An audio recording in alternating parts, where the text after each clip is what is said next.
Tifosi de la Roma Internet, buonasera, vous écoutez Roma Locuta, votre instant audio 100% AS Roma. Ce soir, pour m'accompagner, je suis avec Clem Listou, bonsoir. Salut Rabal, salut tout le monde. Le critiqueur. Salut Rabal, salut les gars. Et Adriano avec nous. Bonsoir tout le monde. Alors, l'équipe, on va faire un petit point, je vais vous demander votre avis sur le match de hier soir, Arezzo AS Roma, qui s'est soldé sur un 3-1 pour la Roma, avec les buts de Nicolo Belloni pour Arezzo, et Diego Perotti, Edin Dzeko et Justin Kluivert pour la Roma. Voilà, votre avis sur ce match, dernier match de la pré-saison, hein, donc voilà, c'était un entraînement, le dernier entraînement pour l'AS Roma. Votre avis? Pas grand chose à dire dessus. Ouais, moi je pense que c'est une bonne victoire. Bon, une victoire, de toute façon, ça fait toujours plaisir. Surtout, on a continué dans la lancée de tous ces matchs amicaux qui sont suivis, où on en a pas perdu un en plus, donc ça c'est la note positive. Après, oui, encore un but de Dzeko, donc ça c'est à noter aussi, je pense. Et après, oui, un bon match et ça fait plaisir de finir sur cette note. Moi aussi, c'était un beau match. Offensivement, on était bon. Hein. Le système de Fonseca a bien marché offensivement. Défensivement, encore un peu moins sur le repli défensif. J'ai pas trop aimé Fazio, parce que comme d'habitude, Florenzi a pas été mauvais, mais pas incroyable. Il repêchait beaucoup en attaque, alors qu'il est plutôt en défense. Mais le trio Under, Zaniolo, Dzeko, ouais, c'était vraiment magnifique. C'était vraiment le fond, on va dire, en attaque. Moi, j'ai bien aimé cette cohésion entre tous ces joueurs en attaque et quand tout le groupe va en attaque, tout le monde suit, on joue bien haut. Hein. De toute façon, le système de Fonseca, c'est plutôt amené vers l'offensive. Donc, j'ai bien aimé. Alors, bon, je pense que vous serez tous d'accord avec moi pour dire qu'ils ont rehaussé le niveau contre Lille, l'Athletic Bilbao et contre le Real Madrid, parce que voilà, en plus là il y avait un enjeu, c'était une soirée avec un titre à la clé, donc je pense qu'ils ont rehaussé un peu plus le niveau par rapport à l'enjeu, l'équipe. Voilà, les autres matchs c'était plus d'entraînement, ils ont moins forcé. Mais pour vous, avec tout ce que vous avez vu là pendant tout cet été, le schéma Fonseca, vous pensez que voilà, il peut prendre à la Roma? C'est très porté sur l'attaque, oui. Sur l'attaque, oui, bien sûr. Offensivement, c'est sa physionomie. Donc, ce qu'il a essayé de mettre en place pour l'instant, je crois qu'on a marqué plus d'une vingtaine de buts. Donc, pour l'instant, ça prend forme. Après, voilà, défensivement, c'est notre problème. Ouais, défensivement, c'est un problème parce que tu joues quand même très très haut. Tu presses quasiment sur la première ligne défensive de l'adversaire. Donc, ce qui veut dire que la ligne défensive de chez nous est quasiment à la ligne médiane du terrain. Donc, j'ai envie de dire, sur une contre-attaque, si t'as pas une charnière centrale qui est rapide, ça peut faire mal. Donc, encore Mancini, ça peut aller, mais c'est vrai qu'un Regius ou un Fazio qui est plus sur l'homme que sur la vitesse, ça peut quand même faire mal. Donc, j'ai hâte de voir. Regius, c'est quand même rapide, je trouve. Hein. Plus que Fazio. Ouais, plus que Fazio, c'est sûr. Mais c'est pas compliqué en même temps, mais bon. C'est vrai. parce que pour vous, Mancini, Fazio, c'est deux bourrins, quoi. Ils vont pas aller. C'est deux bourrins, mais je pense que Mancini fera mieux l'affaire que Fazio. Au niveau de la course. Au niveau de la course et au niveau défensivement, je pense aussi. Il l'a prouvé avec l'Atalanta. Bon, Fazio est pas un mauvais défenseur, mais il lui manque vraiment de la vitesse et du jeu au passe. Bah écoutez messieurs, voilà, on a fait un petit débrief rapide pour ce match, donc Arezzo AS Roma qui était le dernier match de préparation. C'est un podcast qui est un peu plus centré, on va dire mercato, ce soir. Messieurs, on va parler de Steven Nzonzi. Voilà, il est parti à Galatasaray. Rappelez aux auditeurs les modalités de contrat. Après un prêt sec. Avec une possibilité de prolongation du prêt sur un an contre 500 000 euros. Ouais. Et donc une option d'achat dès cet été à 16 millions et l'année suivante à 13 000. Et le salaire qui est payé par Galatasaray. Une grande partie, je pense. Très bien. Alors, Pour vous, bonne affaire ou pas pour Galatasaray? C'est bien pour nous et pour lui. S'il n'était pas bien à Rome, c'est tant mieux qu'il parte. Et à Rome, il faisait pas des bons matchs. Donc au final, c'est bien qu'il soit parti. Peut-être qu'il va peut-être se relancer à Galatasaray. Et il va peut-être revenir, pourquoi pas à Rome. Il s'était bien relancé avec Ranieri. Ouais, mais relancé. son profil est beaucoup trop lent. Son profil est beaucoup C'est trop sûr, lent. T'es c'est quand sûr. même dans un championnat où il faut jouer vite. Oui. T'es quand même un regista, donc ça veut dire que t'es le premier milieu devant la défense. Donc ça veut dire qu'il faut que tu joues très très vite, que tu dois jouer en une touche, deux touches pour réorienter le jeu. Il prenait beaucoup trop de temps, il était trop lent dans ses réactions, dans ses passes, elles étaient beaucoup trop molles. Le repli défensif, j'en parle même pas, c'était une fois sur deux. Alors après, il est pas mauvais en c'est pas un mauvais. Oui, non, c'est pas, joueur, c'est mais- voilà, c'est pas un mauvais joueur. Il est, mais bon, on l'a bien vu en une saison. Il est raide, planté comme un piqué.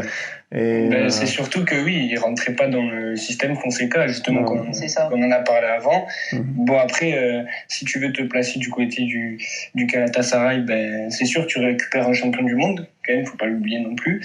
Mais après, oui, pour nous, oui, c'est sûr, c'était lui qui ralentissait les jeux au milieu de terrain, et surtout quand la Roma avait besoin de quelqu'un qui relance, faut qu'il fasse avancer l'équipe. Il Ouais. a été transparent durant le milieu de la saison, enfin toute la saison même. Et c'est ça qu'on lui a reproché. Et dans un jeu qui va être autant porté vers l'avant par Fonseca, et il rentrait pas dans ses plans, donc c'est pas une surprise, on va dire, quoi. C'est pas une surprise. C'est un joueur qui prenait aucun risque. C'est un joueur qui prenait aucun risque. J'ai envie de dire, t'as encore quelques années, t'avais un De Rossi qui jouait énormément sur la verticalité. Là, justement, son rôle, c'était justement de récupérer la balle très très bas et de casser les lignes. Il le faisait jamais. C'était genre vraiment le mec sécurité. Genre, si je dois faire une passe à un joueur qui a 2 mètres, je vais privilégier cette passe-là plutôt que d'essayer de jouer vite vers l'avant. Donc pour un jeu offensif comme celui que veut proposer Fonseca, c'est tout de suite que c'est pas le genre de mec que tu vas mettre titulaire. C'est sûr. Il ralentirait beaucoup trop le jeu.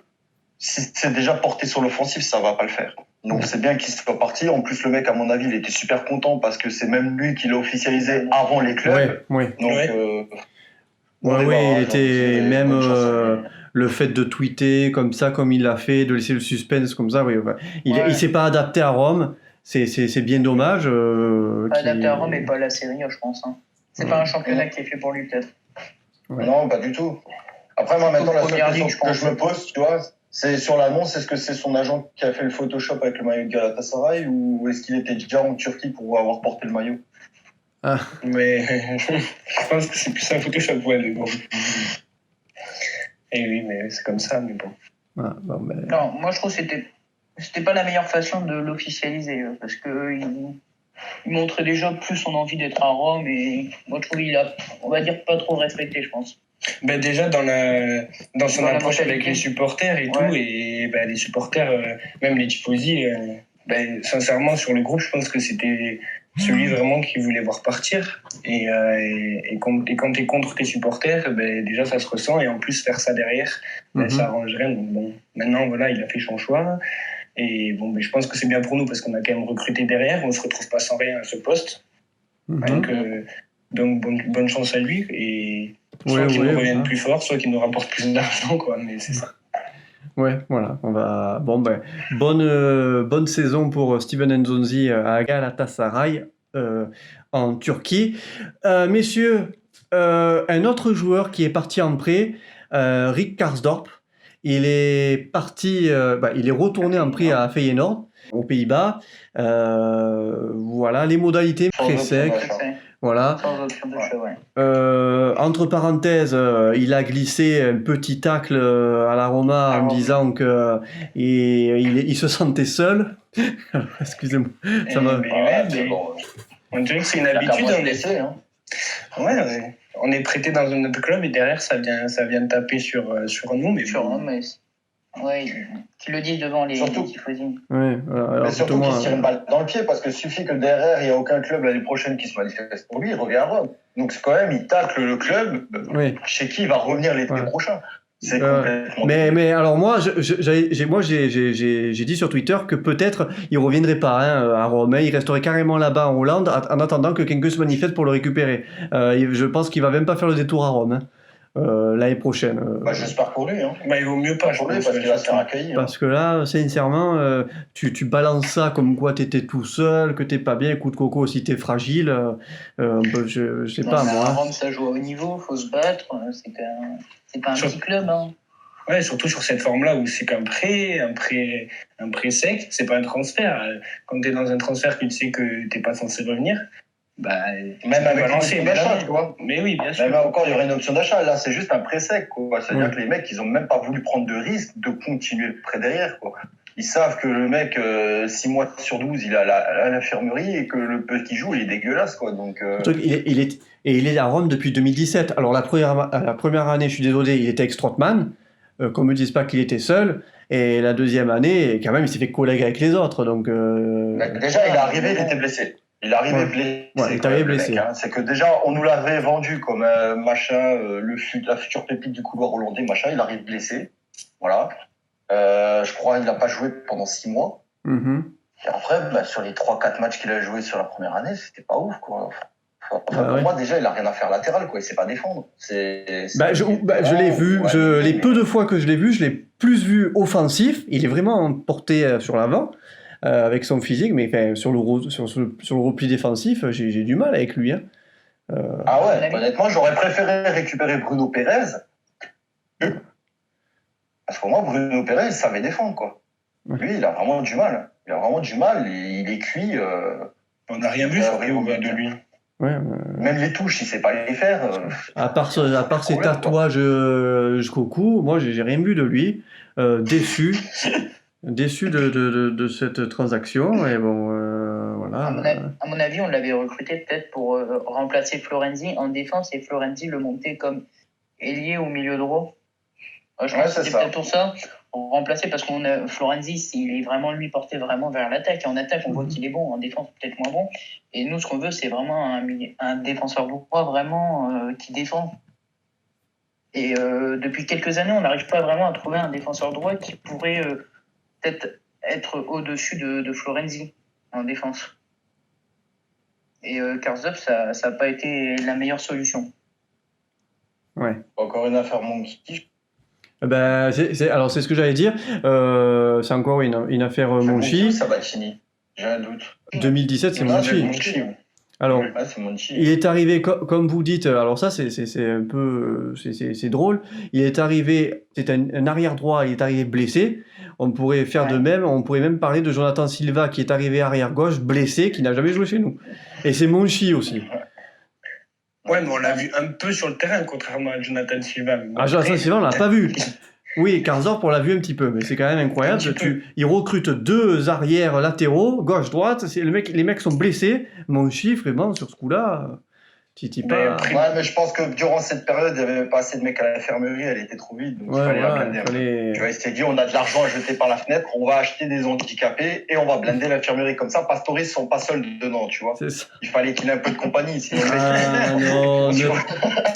ne parle pas de ce génie, ne parle pas de Pastore qui va nous faire une saison de folie. Mais je l'aime, Pastore, mais je l'aime quand il est en forme, pas quand il est à l'infirmerie, quoi. Tu me payes 3 millions quand même, le mec. Mais tu sais qu'il a une chambre 24-24 à l'infirmerie, il a son lit et tout. Hein, VIP. Il est VIP. Il fait un milieu de luxe, là, c'est vraiment en or qu'on a.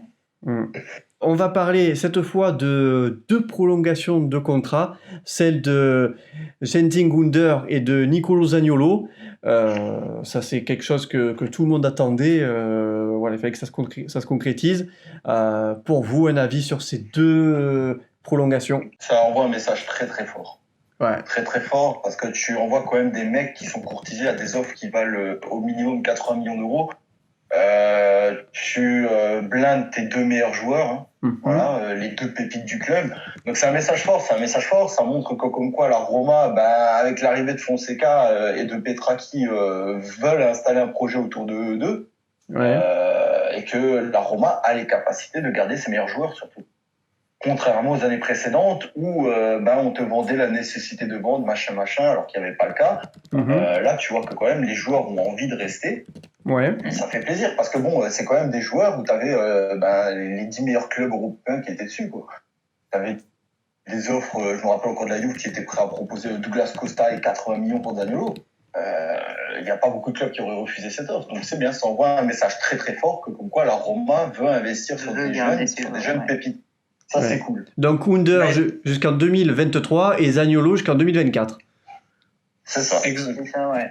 Et je pense que c'est un vrai soulagement en plus, parce que ça a quand même été 2 dossiers qui ont été chauds. Et de voir que Petraki, justement, il est vachement à l'opposé de Monchi, parce que sincèrement, je pense que ça ne se serait pas passé dans les mêmes conditions si on avait toujours le même directeur sportif. Mais ouais, c'est un message fort, hein, comme tu as dit, et c'était important de les avoir à nos côtés. Après, bon, pour combien de temps encore, on ne sait pas, parce que forcément que, bon, je pense qu'ils seront dans d'autres mercatos, mais bon, pour l'instant, c'était important de les avoir pour au moins cette saison. Très bien. En plus, Zaniolo, Under qui sont dans le projet de Fonseca, qui sûrement vont être les pièces maîtresses de son jeu. Under, meilleur buteur de la prépa avec Dzeko, ils sont à 6 buts. Donc non, mais c'est des monstres, Oui. Ça fait plaisir. Ça fait plaisir voilà, parce que c'est vrai que quand la saison a terminé, on s'est tout de suite affolé en disant on va perdre Under, on va perdre Zaniolo à Juve, Under il va partir, et là ce que fait la Roma, c'est vraiment c'est enfin une garder ses joueurs, c'est oui, bien. voilà, comme ça renoue un lien de confiance un peu avec les tifosi, je pense, et voilà, on peut à nouveau croire, je pense, à la direction. C'est ça. Du moins sur ce qu'on a vu. Des annonces fortes, comme vous avez dit. Là, on vend pas la première pépite qui est arrivée, et hop là, on revend, quoi. Non, Under, faut pas vendre. Non, Under, ça va être un monstre. Là, c'est dommage, la saison dernière, il y avait un peu trop de blessures, ça l'a un peu freiné, mais ouais, je pense. c'était super bien adapté au championnat. Honnêtement, je pense que ça peut être le nouveau Salah, tu vois. S'il commence à prendre conscience de son potentiel, ça peut devenir forcément le Messi turc. Le Messi turc. Il a le potentiel. Il avait été approché par le Bayern parce qu'avec les départs de Robben et de Ribéry, il voulait le remplacer. Under est quand même un joueur fantastique, mais c'est bien qu'il reste à Rome. Hein. On est bien content de ne pas le lâcher au Bayern et après qu'il peut-être foire sa carrière, parce que c'est bien de rester à Rome. Bayern, tout de suite, tu rentres là dans une dimension vraiment au-dessus. Là, ça joue Ligue des Champions pour la gagner. Et là, pour nous, c'est l'Europa League là, que tu joues. Ouais, là c'est l'Europa League, mais déjà, c'est bien s'il gagne l'Europa League. Ça serait formidable. Fort en Europe. Ça serait formidable. Non, mais Under a tout. Ouais, première Coupe d'Europe. Et Under a tout le potentiel pour devenir un grand joueur de foot. Mais c'est un objectif en plus, hein, parce que pour tous les joueurs qui re-signent, c'est quand même les trophées qui sont importants pour eux. Donc forcément, oui, c'est... Ouais, l'Europa League. Ouais, cette année, je pense que l'Europa League, c'est un gros objectif et je pense qu'il peut être réalisable. Attends, il n'a plus qu'à prolonger Pellegrini, on est bon sur les prolongations. Ouais, Pellegrini aussi. Ouais, Pellegrini, je pense. Apparemment, ils veulent une revalorisation salariale et lui, il ferait sauter la clause de libération. Exactement, c'est ce qu'il faut de toute façon. Mais bon, après, si on est dans le même cas de figure que Under et Zaniolo, je pense que ça devrait le faire. En plus, Pellegrini, lui aussi au centre du projet. Ouais. Pellegrini, je pense que ça serait 2024, une prolongation. Ouais. Très bien, messieurs. Il ferait encore quelques années à Rome. Quelques années de contrat en plus à Rome et peut-être une reprolongation après. Très bien, messieurs. Très bien. Au passage, j'en profite, une question qui me vient à l'esprit. Donc, Zaniolo, vous le voyez en 10, hein? On est bien d'accord? Ouais, je l'aime bien en 10. Ah. Non. Alors, je fais bien de poser la question. Non. Alors. Moi, je peux voir plus en relayeur. Ouais. Zaniolo a plus de coffre pour un box-to-box que Pellegrini. Donc, tu vois que le mec, il aime courir, tu vois, il aime se dépenser. C'est pas un feignant sur le repli défensif. Et pour apporter une certaine vivacité au milieu de terrain où ça manque cruellement avec un Cristante ou un Diawara, non, je le vois bien en 8. Je le vois bien en 8 et Pellegrini en 10. D'accord. Ouais, la place, ça sera entre les deux. Ça sera entre ces deux joueurs qui seront positionnés. Donc bon, on verra. Mais ouais, c'est vrai que moi j'aime bien le Zaniolo qui est offensif. Donc moi je le verrai. Et au moins, ce que je veux dire, ça lui donne plus de responsabilité en 8. En 10, il est pas mauvais, mais il a tendance à trop garder le ballon. Parce qu'il a une certaine liberté vu que c'est lui qui mène. Alors qu'en 8, forcément, il doit faire du jeu court, il doit plus se déplacer pour créer des espaces. Je pense que ça peut être plus intéressant que Pellegrini a plus cette facilité de jouer en une touche, en deux touches. Zaniolo, tu vois qu'il aime la garder. Hein. S'il peut dribbler un ou deux joueurs avant de la donner, il va le faire. Donc le mettre en 8, ça lui permettra de perdre moins de ballons et d'être plus efficace dans les relances qu'en 10. Puis il est polyvalent, donc c'est pas fixé, je pense. Le temps qu'il ne mette pas sur le côté droit, enfermé. Et Pellegrini, lui, c'est un milieu qui peut jouer partout, hein, je pense. Il partout, oui, bien sûr. Oui, mais tu le mets récupérateur, offensif, il fait le taf. Hein. Parce que du coup, je voulais en venir en fait au cas Antonucci, savoir ce que vous en pensiez, parce qu'il va rester. Ouais, il va rester. Fonseca, bien sûr, oui. Donc. Ouais, ça, un milieu qui pourrait jouer quelques matchs de Coppa Italia, pourquoi pas. Et peut-être quelques matchs en remplaçant après un match d'Europa League ou remplaçant après un match de Coupe d'Italie. Je le verrai pas en Serie A, mais dans les matchs un peu de compétition peut-être. D'accord. Très bien. Alors messieurs, on a signé Yildirim Mertsetin, défenseur central, venu, s'il vous plaît, je vais trouver le nom. Cherche pas à prononcer le nom. De Ankara. Cenk Birligi. Voilà, exactement. Cenk Birligi. Voilà, club turc qui est passé en Super League, donc division 1 en Turquie. Voilà messieurs, cette arrivée, c'est arrivé comme ça, comme tu as dit tout à l'heure Adriano, ça s'est fait en 24 heures ce dossier. Votre avis sur ce joueur? Je pense que pour vous, il est un peu inconnu au bataillon. Moi, personnellement, j'ai vu des vidéos sur YouTube. Ça m'a un peu plu. Bon, sur YouTube, on sait très bien que ça reste des best-of. Voilà, moi, votre avis sur ça? Le truc, c'est qu'on va pas le voir beaucoup jouer. Hein. Il vient comme 5e. Il doit s'adapter au championnat italien. Donc, le mec, tu vas le voir peut-être une ou deux fois contre des équipes qui jouent le maintien pour le turnover de l'équipe et basta. Hein. Ouais, à part s'il y a des blessures, mais sinon on ne le verra pas beaucoup. Ouais, c'est un renfort dans le chantier de la défense centrale de la Roma, donc bon, je pense que c'est toujours bon à prendre. Après, si sur ces quelques matchs, oui, où il va avoir du temps de jeu, s'il peut faire le taf, il n'y a pas de souci, quoi. Bon, après, il y a une hiérarchie à respecter, forcément, mais s'il plaît à Fonseca, pourquoi pas, peut-être qu'il utilisera... Rien n'est impossible. C'est sûr que si le mec il se donne à fond aux entraînements et que sur un match il le lance et il cartonne, sa chance, il va exploser. Oui, évidemment. Pour le moment, il vient comme 5e, il va remplacer Marcano ou Moreno il y a quelques années poste pour poste, voilà, 5e dans la hiérarchie. Et après, ça à lui de faire sa place. Hein. Il est arrivé dans un gros club, forcément il y a de la concurrence, il y a Mancini qui est arrivé pour quasi 30 millions, donc lui tu peux être sûr que déjà tu bougeras pas. Ah oui. Après tu as des mecs comme Fazio Regis qui sont là depuis des années, eux forcément ils sont là, et donc forcément, et après tu as encore Rougani qui doit arriver, ou un autre, ça va être compliqué, quoi. Parce que du lourd devant. Hein. Parce que j'allais justement rebondir sur une question. Tu parles que Mertsetin serait 5e, mais j'aurais bien voulu savoir qui est le 4e qui devrait arriver. Donc, on parle d'un Rougani. Normalement, de ce qui est annoncé, Rougani. La Juve va baisser ses demandes de 5 millions. Le joueur a demandé coûte que coûte de venir à Rome. Bon, après, on a vu qu'avec l'affaire Dzeko, on va attendre que c'est signé avant de se prononcer. Mais non, apparemment, le joueur a déclaré coûte que coûte qu'il voulait venir à Rome, qu'il était prêt à... Sauf que, en fait, si tu veux, Rougani, pourquoi ça bloque, c'est que pour le moment, ils sont d'accord sur un prêt d'1 an, mais Rougani veut une option d'achat obligatoire. Oui. Et la Roma ne veut seulement la mettre en place en cas de qualification en Ligue des Champions, parce que sinon, ils n'auront pas les moyens de payer les 20 millions demandés par la Juve. Bien sûr. Donc, c'est ça, en fait, qui traîne encore un peu. Attends, à voir, quoi. Hein. Oui. Mais c'est quasi fait. Donc, pour vous, une défense Mancini-Rougani, ça vous conviendrait? Une défense, plutôt jeune, inexpérimentée, peut-être.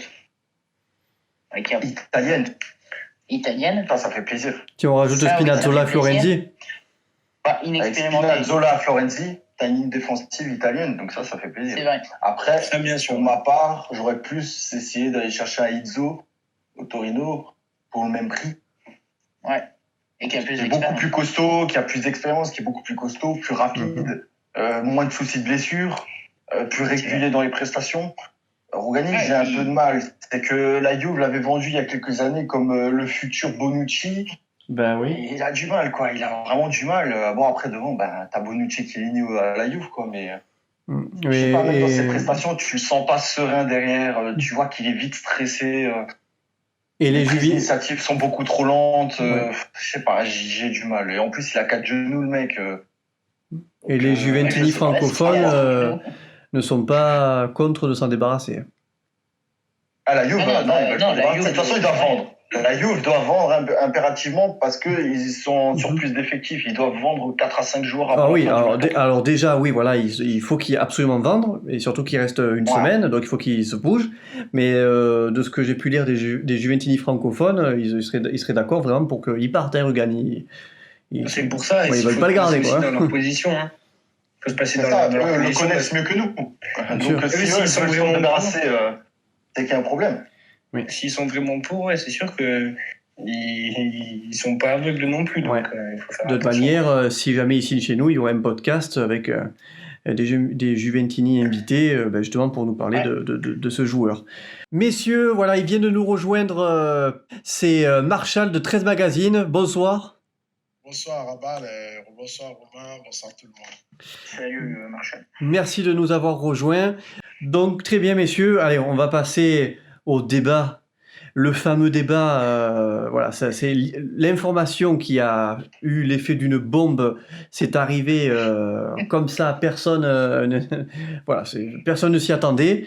C'est arrivé vendredi soir. Adriano, à quelle heure c'est arrivé? Parce que tu es précis sur l'heure. À 22h. À 22h. Contrat à 22h. Voilà. Edin Dzeko qui prolonge à l'AS Roma. Voilà, ça a eu l'effet d'une bombe pour 3 ans. Ça a eu l'effet d'une bombe. Voilà, il y a eu tout un jeu de chaises musicales pendant tout l'été avec tous ces numéros 9 de Serie A il devait partir à la Juve, à Naples, à l'Inter. Dzeko devait partir à l'Inter, mais alors en échange d'Icardi, mais Icardi voulait aller à la Juve, etc. Enfin, bref. Et finalement, voilà, Dzeko qui re-signe chez nous. Messieurs. Alors moi je suis plutôt un fan de Dzeko. Alors moi je suis content de sa reprolongation de contrat. Moi je trouve, comme je le dis, c'est un joueur qui fait partie du système Fonseca. Moi je l'ai bien aimé dans tous les matchs amicaux, même face aux plus grands, comme le Real Madrid, l'Athletic Club Bilbao et LOSC.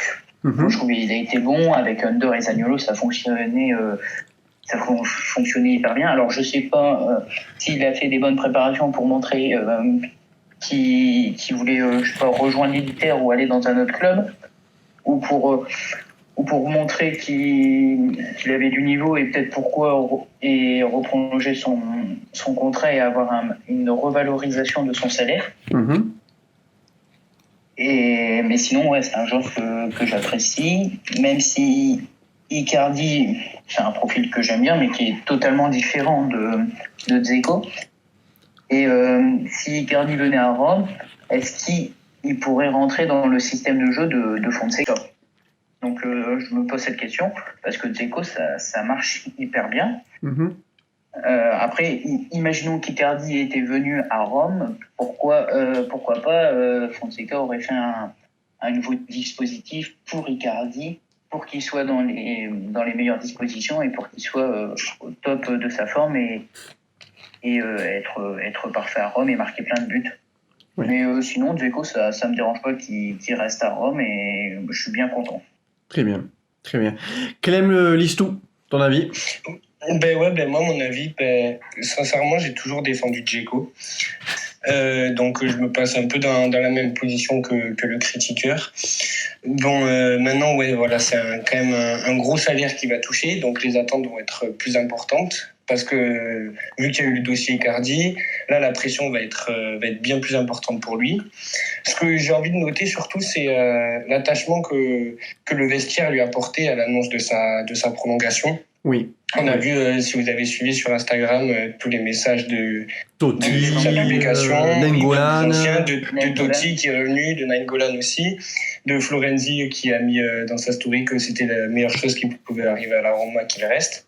Donc je pense qu'au niveau du vestiaire, même s'il y a eu toutes ces embrouilles avec l'année dernière, par exemple avec El Shaarawy, mais je pense qu'il a été montré qu'il était important quand même. Et maintenant, c'est à lui de confirmer les attentes de Fonseca. Ça, évidemment, je pense d'un côté, l'arrivée de Lukaku à l'Inter, ça l'a aussi fait réfléchir. Et je pense que c'est surtout sur le poste et le rôle qu'il va avoir de nous amener l'année prochaine au plus haut qui va être important pour lui. Et maintenant, c'est vraiment à lui de montrer qu'est-ce qu'il est capable de faire. Et ce qu'on attend, bien sûr, c'est qu'il fasse une grosse saison, sachant qu'on aurait pu potentiellement avoir Icardi. Et donc, forcément, que ça rajoute de la pression pour lui. Très bien. Marshall, ton avis? Ok, donc pour Dzeko, moi j'étais pour qu'il parte, mais j'ai toujours dit s'il devait partir, on devait trouver son remplaçant et ça aurait été quelqu'un qui soit disponible, c'est-à-dire disponible pour jouer. Et donc Icardi, j'avais dit que Icardi c'était quelqu'un qui allait prendre du temps, peut-être disons 2-3 mois encore avant d'être vraiment prêt physiquement. Donc je veux pas cracher sur le fait qu'il soit là parce que j'avais dit même si on devait le perdre gratuitement le mois prochain, au mercato prochain d'été, c'était possible, on devait le laisser partir, mais à condition qu'il reste, si on n'a pas quelqu'un de vraiment qui peut rentrer directement dans le système maintenant. Donc moi je trouve que le fait qu'il soit resté, c'est bien. Et j'espère que vraiment il a vu, comme le disait tout à l'heure Clémistou et le critiqueur, le dernier, voilà, et Lucas, voilà, il a vu que le vestiaire, tout le monde compte sur lui, tout le monde l'attend. Donc c'est à lui maintenant de démontrer, voilà, qu'il est toujours dans le projet. Et là, je pense qu'il a dû quelque part calculer en voyant à l'Inter, même si on avait dit qu'il partait à l'Inter, mais qu'est-ce qu'il prouvait, parce qu'il y a beaucoup de poker menteurs dans les médias. Donc qu'est-ce qu'il prouvait vraiment qu'il voulait partir à l'Inter? Mais bref, il est là et c'est bien. Je pense que on doit garder sur ça, sur lui. Et Dzeko, c'est quelqu'un physiquement qui est très, très, très, très bon. Il se blesse très rarement et je pense que ça va beaucoup aider aussi. Et il a démontré dans les matchs de préparation tout ce qu'il savait faire, c'était une valeur sûre de la Serie A. C'est l'un des meilleurs neufs. Oui. S'il se donne vraiment, c'est un très bon neuf. Il peut bien servir. Et donc, je ne veux pas cracher sur ça. Dzeko peut nous apporter plus s'il s'implique, s'il ne trie pas ses matchs. S'il ne trie pas ses matchs, c'est pas le nombre de buts, mais on voit qu'il s'est fait. Surtout, n'oublions pas que quand Under brillait, il s'entendait vraiment avec Under, il le faisait vraiment jouer. Et on l'a vu dans le jeu, comment il arrivait souvent aussi à combiner avec les autres. Donc pour moi, c'est bien. Même si quelque part, il y a d'autres qui ne vont pas accepter le fait qu'il soit là. Très bien, très bien. Bon, on en vient à Adriano maintenant, qui va nous donner son avis sur Edin Dzeko, cette prolongation. Prépare-toi. Non, mais voilà, je vais pas cacher, j'étais le premier à vouloir Icardi. Moi, je veux au bout d'un moment viser le top du top. Ça commence par un neuf, un bon neuf, très régulier, qui claque 30 à 40 buts par saison, qui n'est pas nonchalant, qui ne râle pas qui ne marche pas une mi-temps sur deux. Voilà, le problème de Dzeko, c'est que c'est pas que je le déteste.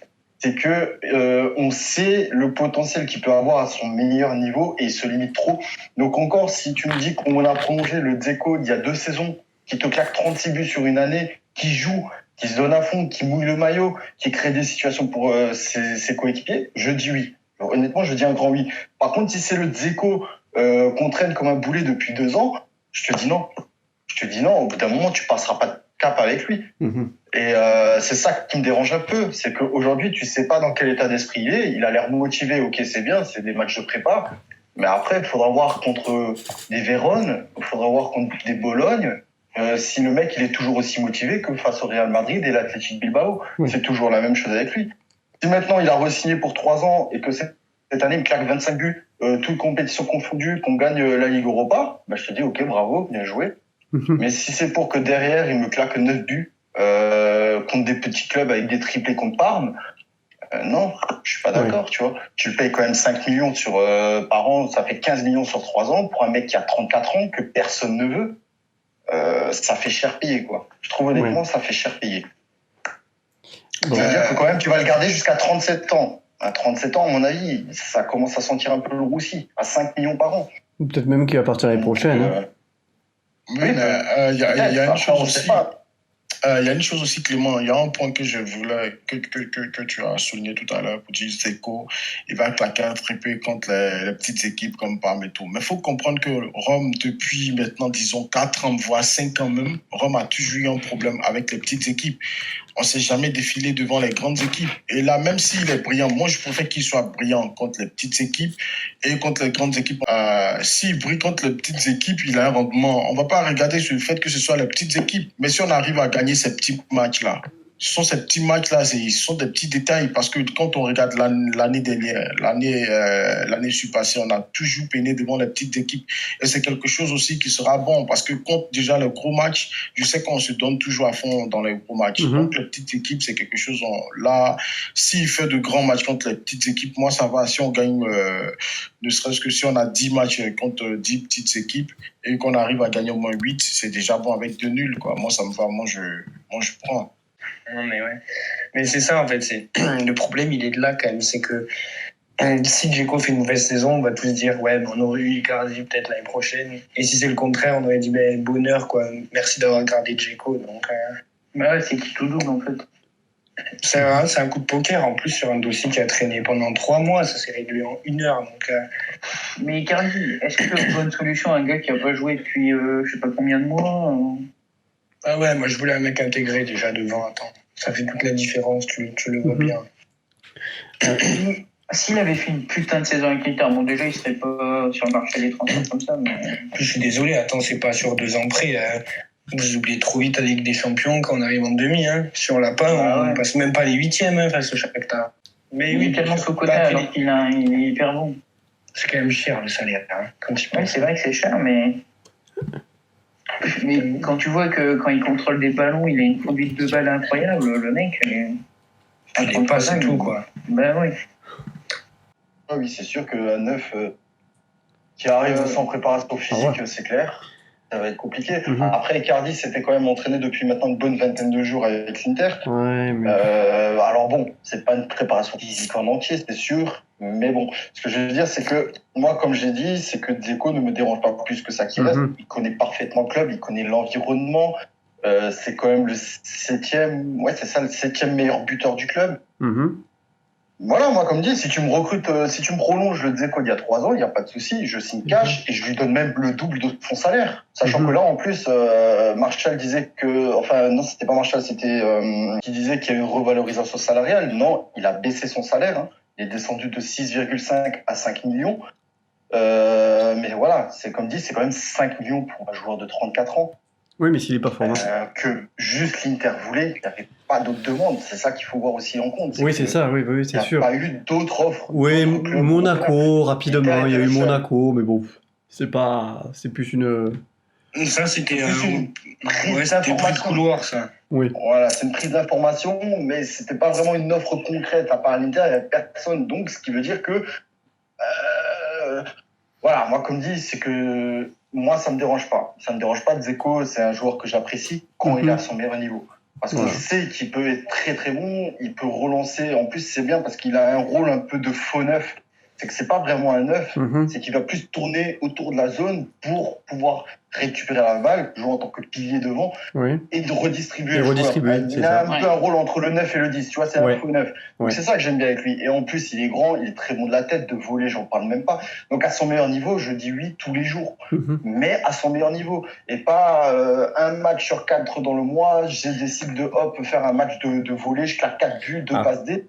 après Après, 3 matchs suivants, tu le vois plus. C'est ça un peu qui me dérange. après, il était quand même performant l'année Ouais. où ils sont Mais- arrivés en demi-finale. Et oui, alors certes, l'année Bah dernière, non, il était- justement, la mais- demi-finale, c'est la demi-finale qui sauve, c'est son parcours avec des champions qui sauve sa saison.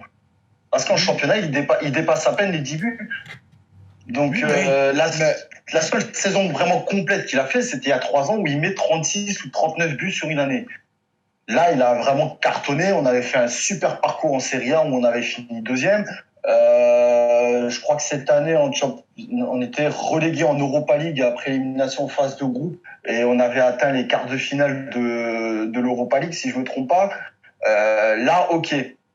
Il a fait une saison complète, il jouait tous les matchs à fond. Dans les moments importants, il était présent. Et pas seulement. Et il avait ce charisme de refaire surface quand l'équipe n'était pas là. C'est qu'il prenait ses responsabilités de cadre. Et la saison suivante, sur la demi-finale de Ligue des Champions, c'est ses 9 buts en Ligue des Champions qui sauvent sa saison. C'est ce qu'on disait. Il est dégueulasse. Il était dégueulasse. Mais il faut reconnaître aussi que l'année dernière, les conditions, c'est-à-dire l'atmosphère dans le club n'était pas bon. Oui. C'est-à-dire quelqu'un, même si tu es avec les plus grands joueurs, mais si l'atmosphère il est pas bon, je pense pas que souvent tu peux briller, mais après l'atmosphère il est pesant, ça fait que ça peut pas aller. Et l'année dernière, moi je pense que c'était une saison à oublier parce que même si Zeko il est bon, pourquoi oui c'est vrai on ne tombe que sur Zeko, on tape sur Zeko, mais souvent Zeko ça peut pas aller, on était obligé de faire jouer pratiquement tous les matchs à Zeko parce qu'on sait que Chic c'est pas bon. Chic à gauche, à droite, en défense centrale c'est pas bon. Il a jamais soulagé Zeko parce que souvent aussi quelqu'un comme ça qui te joue tous les matchs, il a besoin de repos pour repartir un peu plus bien après, être un peu plus en forme.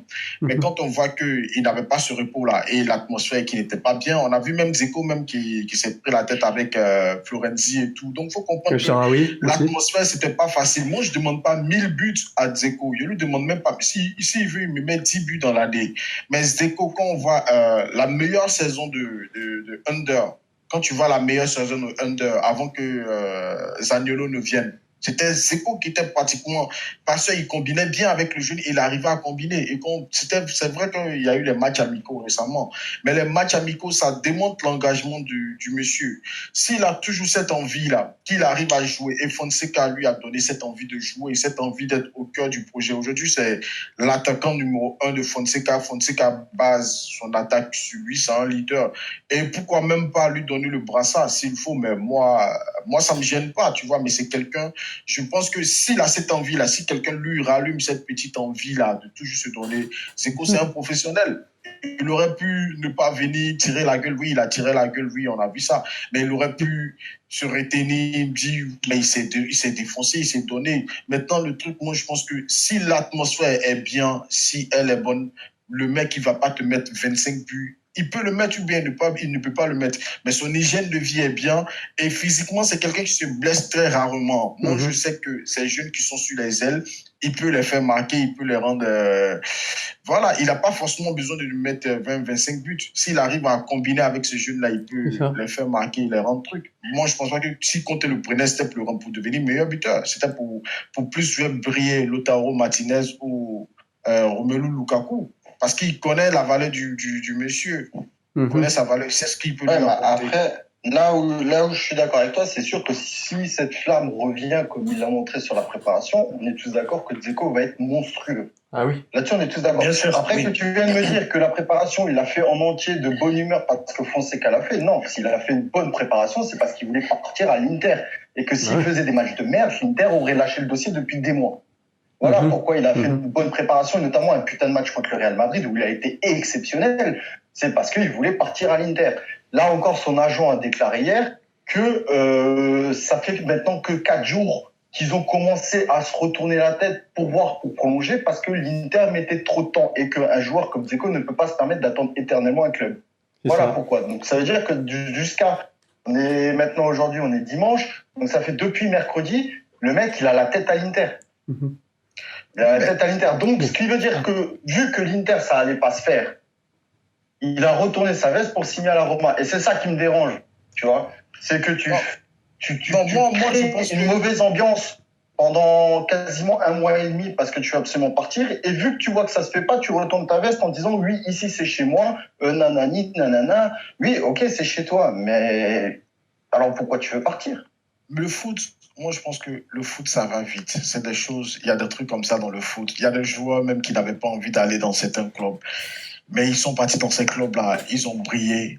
Je peux te donner quoi comme exemple? Je sais pas, il y a beaucoup d'exemples comme ça. Il y a Wenger même qui a voulu de Cristiano, il n'a pas pu, il a craché sur, il pouvait avoir Cristiano, il a craché sur Cristiano, il l'a pas pris. Il y a quoi? Il y a Kaka qui devait même aller au PSG, ça s'est pas fait. Tu vois, ce sont des choses qui arrivent dans la vie. Zeko, il a 34 ans, c'est un professionnel. Moi, je pense que c'est vrai, il touche un énorme salaire. Mais Zeko aussi, moi je pense que s'il a cette envie-là, l'envie, elle revient. C'est comme, il suffit d'avoir le discours. Si Fonseca, parce qu'il voulait quitter la Roma, ne pense pas juste parce qu'il voulait quitter le club, il voulait quitter juste parce qu'il était saoulé des supporters. Non, c'était parce que dans le club, il y avait un problème. Il y avait un problème à tous les niveaux. Même quand on a vu le discours de Totti, tout ça, tout ce qu'il a dit, moi, ça m'a choqué parce que je pensais même pas que le problème, il était comme ça. Mais on va pas s'attarder sur ça. Ce sont des aléas, c'est tout ce qui entoure le club, c'est la vie du club, c'est tout ce qui arrive. Mais là, s'il sait qu'il est là, il est engagé avec le club contractuellement, il y a des choses qu'il ne peut plus faire et il ne va plus faire, je pense. Et puis, maintenant, à lui, il sait que si là, il a re-signé, c'est plus à 20 millions qu'il doit partir, il le sait. Il s'est enfermé à lui maintenant de trucs, même, de se donner. Moi, je pense que il va se donner et il est obligé de se donner parce qu'à 34 ans, aujourd'hui, on voit il y a des joueurs à 34, 35 ans avec Cristiano qui sont rentables. L'année dernière, on a tous dit, mais la Juve, il fout quoi avec 100 millions sur Cristiano, on a vu.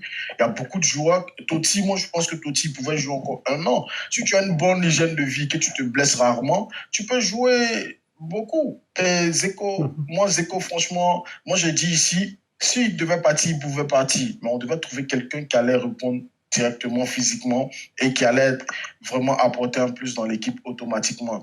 Icardi, c'est bien, mais Icardi, il allait faire la préparation. Et puis, bon, il y a tout. Si on peut prendre Icardi, autant prendre Balotelli, autant prendre quelqu'un là-bas, parce que c'est quelque chose qu'on ne sait pas aussi. Parce que Icardi, il veut toujours la Juve. On l'a dit, parce que si on va sur cette façon de penser, Icardi, il veut la Juve, mais il va venir à Rome parce qu'il n'a pas eu la Juve. C'est pareil. C'est pareil. Oui. Bon, moi, d'ailleurs, tu vois, là maintenant j'ai une question qui me trotte. Tu vois, c'est qu'on dit oui, Dzeko, machin, on le prolonge, on est tous contents, très très bien, très très bien. Moi, je me rappelle d'un podcast où on m'a dit Nengolan, il fallait qu'il parte, c'était la fin d'un cycle. Strootman, il fallait qu'il parte, c'était la fin d'un cycle. Manolas, c'était la fin d'un cycle, il fallait qu'il parte. Pourquoi Dzeko, après 4 ans, lui, par contre, c'est pas la fin d'un cycle? Il faudra m'expliquer, sachant que sur les 2 dernières saisons, il était exécrable. Ça ne vient pas de moi. Lui, et pas Manolas. Manolas, depuis qu'il est là, ça fait 4 à 5 ans qu'il était à Rome, il n'a pas fait une saison de merde. Il a toujours été au top niveau. Manolas, et on me dit que c'est un fin de cycle. Manolas, à Naples, il a dit qu'il voulait gagner quelque chose. Dzeko, lui, il n'a jamais dit qu'il voulait gagner obligatoirement quelque chose. Il n'a jamais dit ça. Oui, mais il veut gagner quelque chose, forcément. S'il allait à l'Inter, c'est pour jouer à la Ligue des Champions. C'est pour jouer à la Ligue des Champions s'il allait à l'Inter. C'était pas pour voir Conte. Conte, il en a rien à foutre de Conte. C'était pour aller vers le club qui avait le plus de possibilités de remporter la Ligue des Champions en Italie. Parce que la Roma comme Dzeko ont tous les deux quelque chose à gagner dans cette rénovation. Le fait qu'il a re-signé au club, je pense que les deux clubs ont tous quelque chose à gagner. Maintenant, ce que tu as dit, tu n'as pas totalement compris, parce que on vague dans l'inconnu. Maintenant, moi, j'espère juste, moi, je prends tout le monde, que ce soit des footballeurs, tout le monde comme des professionnels, comme des responsables. Donc, je pense vis-à-vis de ses engagements, il va tenir ses engagements contractuels et puis vis-à-vis des supporters, vis-à-vis même du club et équipier. Oui. Ben sincèrement, je pense que ouais, c'est quand même un gros coup de poker pour un dossier qui a quand même traîné 3 mois là, de mercato. C'était vraiment quelque chose de central. Bon, il y avait, d'accord, peut-être le départ supposé de Zaniolo, mais l'après-J avec Icardi, ça a quand même duré pendant toute la durée du mercato. Et que ça soit fait aussi rapidement, c'est parce qu'aussi, peut-être, oui, la Roma, derrière, si Dzeko n'avait pas aussi de solution. Parce qu'on a les journaux italiens ont beaucoup annoncé que Icardi était très, très proche de la Roma. est-ce que c'était véridique? Ça aussi, on peut pas savoir. Mais est-ce qu'on avait réellement quelqu'un derrière pour remplacer Dzeko? Parce qu'on peut pas faire une saison avec Chic en pointe devant. Ça, c'était impossible. Oui.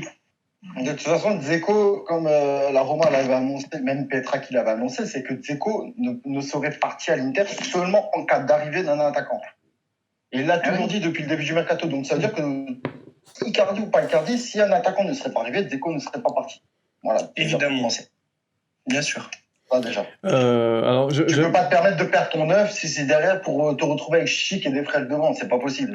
Au bout d'un moment, t'as un club comme le Standing de la Roma, il te faut un œuf. Il te faut un vrai neuf. moi, j'aimerais rebondir sur une chose qu'a dit Marshall. Icardi, il veut absolument la Juve. Higuaín, qui était aussi, on parlait beaucoup de lui, il voulait rester absolument à la Juve. Et Petraki, quand il est arrivé, avec Fonseca, ils ont dit ceux qui veulent partir et ceux qui veulent partir ou qui ne veulent pas venir, on ne pense même pas à eux. Non, moi je vois pas pourquoi ils ont insisté absolument sur Higuaín alors que le mec oui, alors du coup, oui. Déjà Dzeko, le mec ça fait 3 mois qu'il veut partir et là lui par contre on va le reprolonger. Lui par contre bizarrement oui, mais il est pas parti. Oui, mais il est chez nous. Il est chez nous et après, il a fait toute la préparation. Quand même, voilà, il est pas non plus en froid avec la Roma. S'il avait été carrément en froid avec la Roma, il serait jamais venu aux préparations. Le mec ne serait pas venu aux entraînements. Il serait resté chez lui en disant maintenant vous me trouvez une solution. Et voilà, et là il se serait mis vraiment en froid avec la Roma. Et oui, d'accord, le mec ne veut partir, qu'il parte, pas de problème. Mais il est quand même venu, il a fait les entraînements, il était motivé, on le voyait avec ses coéquipiers, c'était l'osmose, c'était bien. Donc oui. Mais je sais pas, le traitement, je trouve, il est pas le même, tu vois. Parce que moi, je suis sûr que Petraki, il aurait pris autant de temps pour essayer de convaincre Manolas de rester. Manolas n'aurait pas pété sa clause pour aller au Napoli. J'en suis quasi sûr. C'est que là, quand même, mais là, il y avait une clause qui dit, moi, les gens qui veulent partir, je tiens pas, tu me donnes un contrat sur la table, et là, ça fait 3 mois que ça discute avec l'Inter. Il sait très bien qu'il y aurait eu un contrat qui serait arrivé sur la table. Il en a même déjà eu plus d'un. Pour moi, j'ai l'impression qu'il y a un traitement différent, tu vois. Peut-être. Tu vas attendre 1 mois et demi pour qu'il se décide, alors qu'un Manolas, on parle de traitement différent pour Higuaín et Icardi, alors. Et qui ne sont même pas chez nous. C'est vrai, mais bon, autant on avait déjà, comment dire ça, on avait déjà Dzeko, on a ce qu'on a. C'est même pas su qu'on peut avoir. Et pour avoir un défenseur à 28 millions, c'est difficile d'en avoir. Maintenant, on va aller prendre quelqu'un, on demande 30 millions, plus Dzeko. Et ça, c'est même pas sûr, en plus du salaire. Et la personne n'a pas envie de venir et tout. Donc, tu vas faire quoi? Tu vas te débrouiller avec ce que tu as. Moi, je pense que c'est par rapport à tout ça. Et comme tu l'as dit tout à l'heure, que Petraki voulait, si Dzeko devait partir, c'est qu'on avait déjà trouvé quelqu'un. Mais tu penses qu'on allait prendre un Mariano Diaz? C'est vrai, Mariano Diaz. C'est pas sûr qu'il allait venir, qu'il allait répondre aux attentes. Hein, parce que, comme je dis, on sait ce qu'on perd, mais on ne sait pas ce qu'on gagne. Donc, tu vois. Mais, alors, en ce qui concerne maintenant la préparation de Dzeko, il était là pendant tout l'été, il a fait les entraînements, il a fait tous les matchs amicaux, il est une pièce maîtresse du jeu de Fonseca. Alors moi, par contre, c'est vrai que quand il est arrivé à la visite médicale, qu'il a tiré la tronche, je crois d'ailleurs dans les podcasts, je lui ai dit que ça me gonflait et que je crois même que j'avais dit que s'il faut qu'il parte, il part, mais ça me faisait chier de le dire.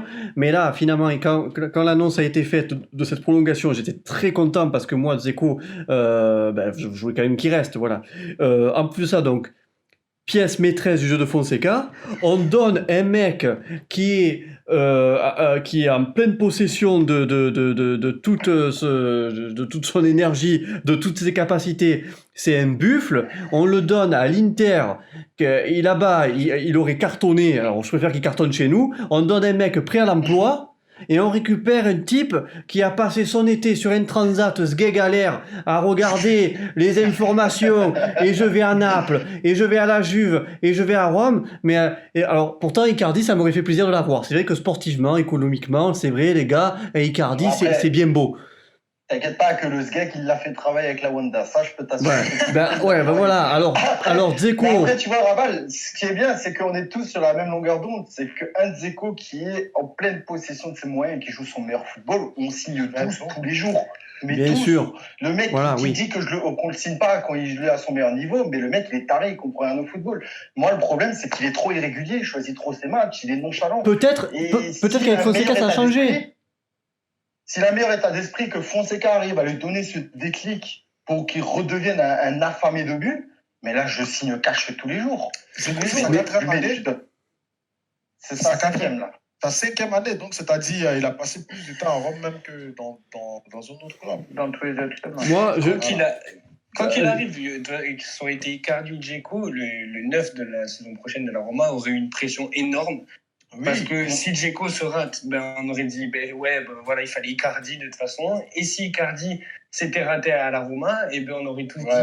En plus, mais bien sûr, il faut une certaine aussi, je pense, une stabilité. Il y a tout qui a tellement bougé là avec l'arrivée des nouveaux dirigeants, des nouveaux directeurs sportifs, qu'à un moment donné, avoir quelqu'un qui connaît le club, je pense, devant. Mais c'est ça. Maintenant, oui, c'est qu'il faut quelqu'un qui puisse nous porter. Et là, sur ce qu'on a vu pendant toute la préparation, je pense que c'était l'option la plus rentable pour nous.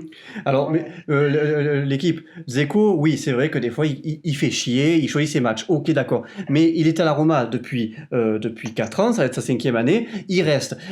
Vous imaginez, on est stupide. Le mec, il part à l'Inter, il fait une saison de fou. On récupère Icardi. Déjà, il faut qu'il se mette en jambes. Parce que voilà, on sait qu'il est chez nous à la Roma par défaut, parce qu'il va jouer l'Europa League et que voilà, il a permis d'être à la Roma. C'est pas son club de cœur, c'est pas là où il a envie d'être. Tu vois clairement qu'il veut, c'est soit il veut rester à l'Inter, soit il veut aller à la Juve. Il vient chez nous, mais ce qu'il a fait à l'Inter, là, qu'il aura cassé les bonbons, mais vous imaginez s'il nous aurait fait ça avec nous? Vous imaginez en Europa League, si on va à Chris Krokostrom, je sais pas où là-bas, en Roumanie, vous croyez qu'il vienne pas? Ou alors qu'il dit, les gars, moi je suis à Rome, je me mange les pizzas et les spaghettis pendant 1 an devant le Colisée, et je me casse après.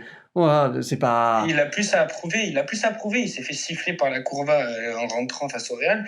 Il faut qu'il prouve ce qu'il est. Et c'est sur ces 3 saisons, même sur la saison prochaine, que tout va se jouer pour lui, je pense. Mais là Dzeko, Petracchi, Fonseca, ils ont dû lui dire, voilà, on va te donner le capitana, tu l'auras avec Florenzi, voilà, tu seras le leader, on a besoin de toi. Il a dû se dire, c'est bon, allez, voilà. C'est hors de question. 2e à la rigueur, mais premier, non. Oui, deuxième. Mais c'est ce qu'ils ont dû lui dire. Il dit, écoute, t'as de l'expérience, t'es à la Roma, tu connais la Serie A, on a besoin de toi, voilà, tu seras le leader. Et puis, les autres, les petits jeunes, c'est des nouveaux, tu vas être là, ils vont être tous autour de toi. Et lui, Dzeko, il a dû se dire, je suis content, alors, mais voilà, il a re-signé. On avait besoin de lui, il fallait pas qu'il parte. Et puis, moi, je pense surtout qu'on n'avait pas de solution derrière. Ou alors, il aurait fallu le vendre tout de suite, c'est-à-dire début juillet, il fallait le vendre direct. Voilà, il fallait pas lui faire... Moi, je suis désolé, je fais pas la préparation d'un mec, je le mets pas en jambes pour le donner à l'Inter.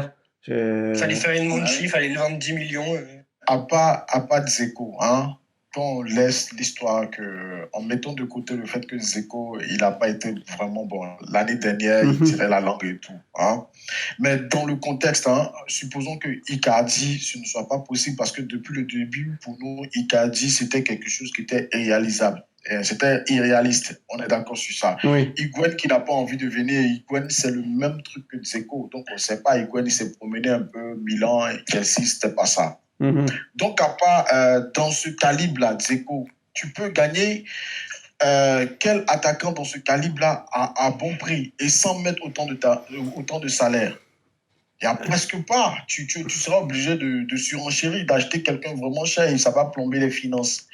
Donc, quand je vois un peu, je pense que Petracchi, il a dû regarder tout ça et il s'est dit, alors on va faire avec ce qu'on a déjà qui est sur place, même si on va le perdre pendant 1 an. 1 an après, c'est pas grave. Mais déjà, si on devait prendre un attaquant qui va venir aujourd'hui, hormis Icardi et Higuaín, même quand on va aller prendre l'autre Mariano Diaz, Mariano Diaz, il faisait pas l'unanimité auprès des supporters. Mais même Mariano Diaz. On sait même pas si ça, on sait pas si le gars il allait répondre. Franchement, c'est vrai, il a brillé à Lyon, mais est-ce qu'il peut briller au Real? C'était un fiasco vraiment. Mhm. On voit, et quelqu'un, c'est dans le jeu aussi, Mariano Diaz, c'est quelqu'un dans le jeu, il n'est même pas ça, franchement. C'est ça.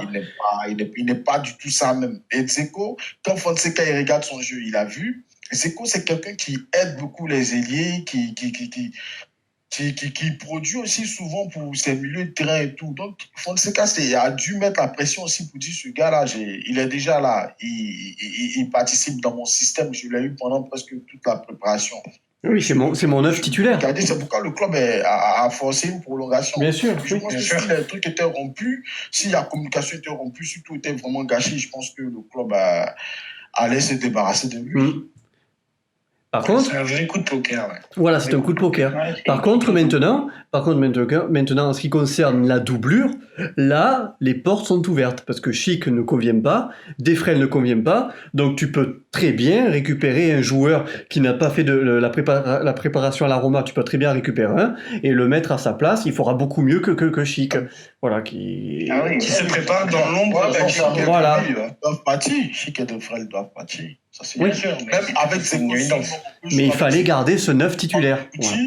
Trouver entre Antonucci, même l'autre Zaniolo, essayer de faire, pas forcément avec un attaquant de pointe fixe, mais jouer un peu en pointe basse, un peu comme Totti à l'ancienne. Pas vraiment avoir un attaquant en pointe fixe. Je sais que Fonseca, il peut jouer comme ça, il va trouver un truc pas forcément magique. Vraiment, je vois pas l'intérêt et des fois, je vois pas l'intérêt de les garder. On aurait pris Cardio, on aurait dû trouver encore une doublure de toute façon. Donc. Voilà.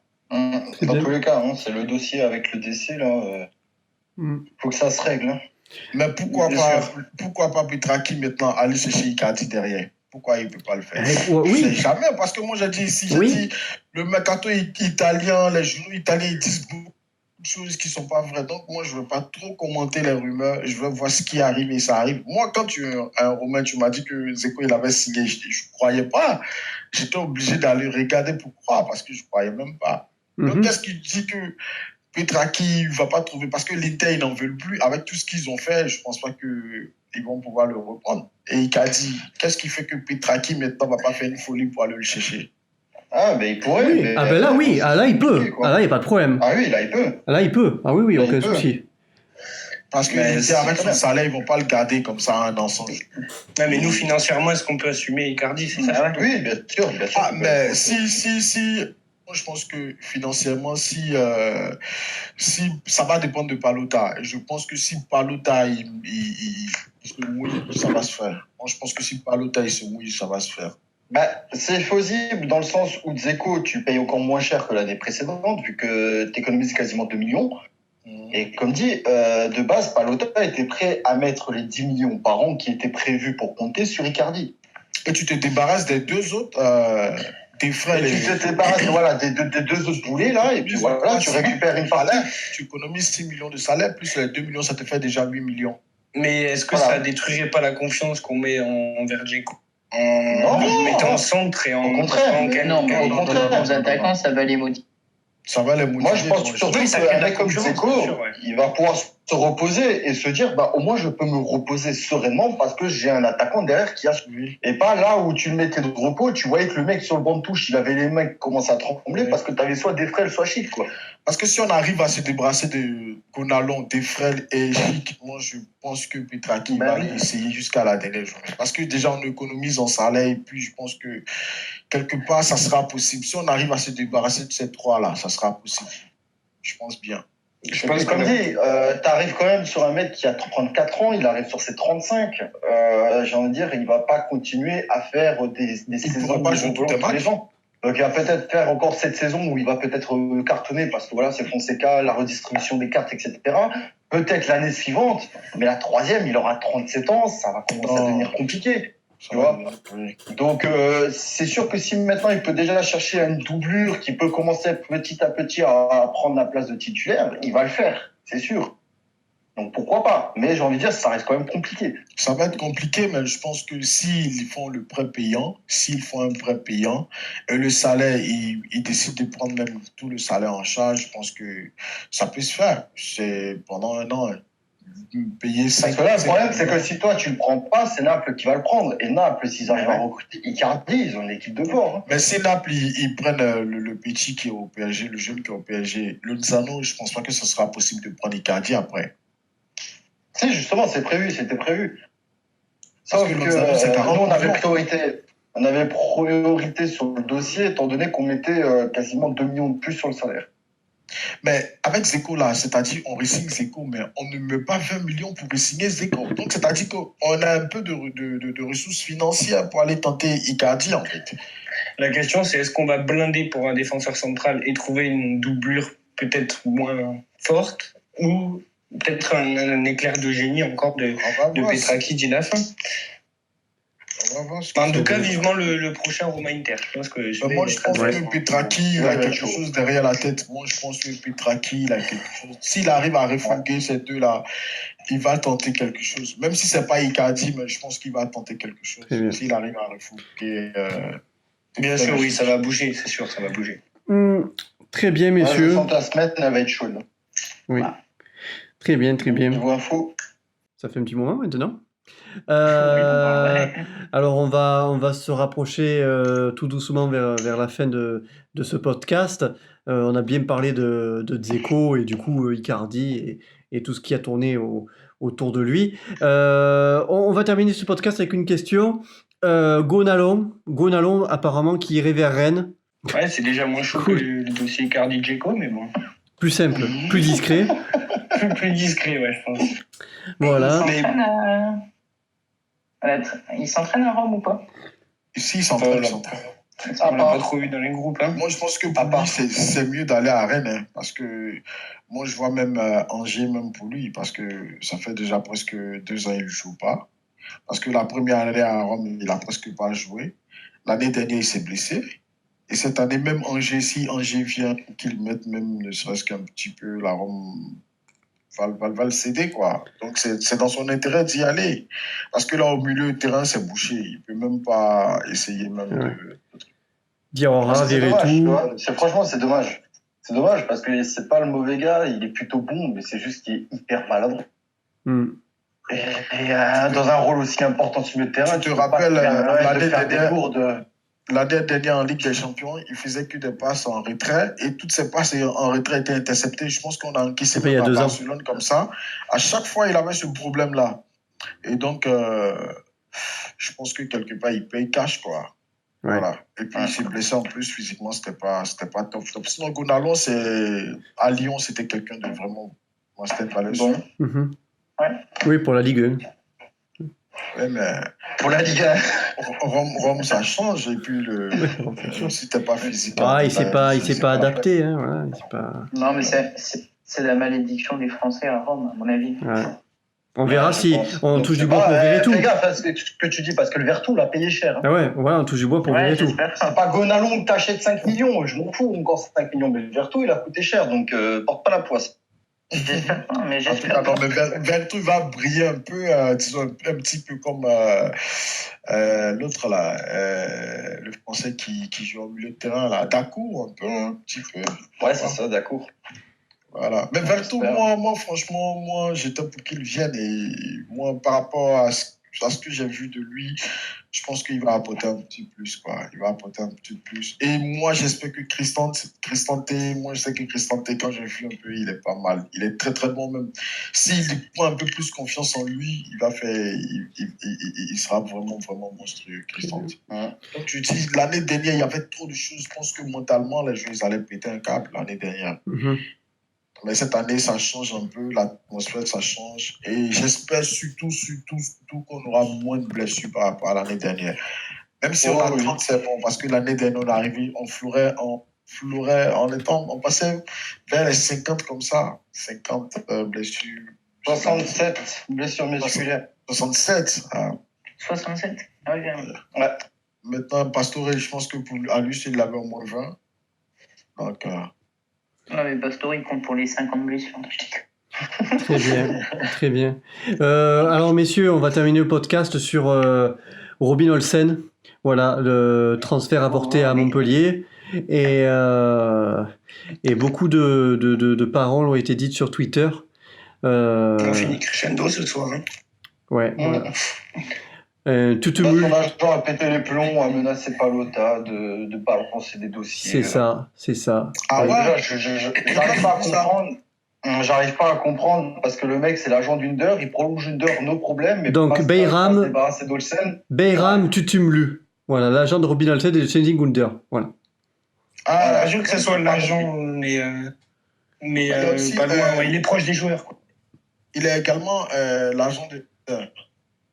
Ouais, c'est ça. Et apparemment, Donc, du il arrive à coup, prolonger Under, ça pose pas de problème qu'il reste à Rome, mais par contre que Olsen reste à Rome, ça pose un problème.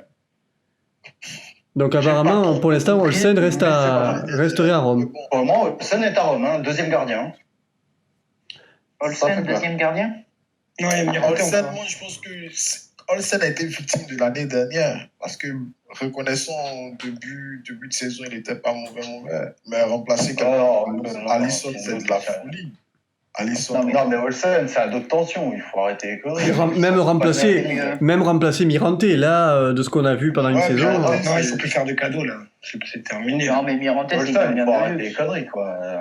peut-être, moi, je pense qu'il va trouver une solution pour Bati, à moins que, voilà, ils vont jouer la saison à 3. À 4 même, parce qu'il y a Fusato qui est là, il est pas parti. Et Fusato, oui. Il va partir en prêt, lui. Voilà. Mais c'est pas encore décidé, donc... Ouais, ça va être compliqué avec 4 gardiens. Il faut bien que Ça va Fusato être parte compliqué. si Olsen En reste. tout cas, Monchi a vraiment...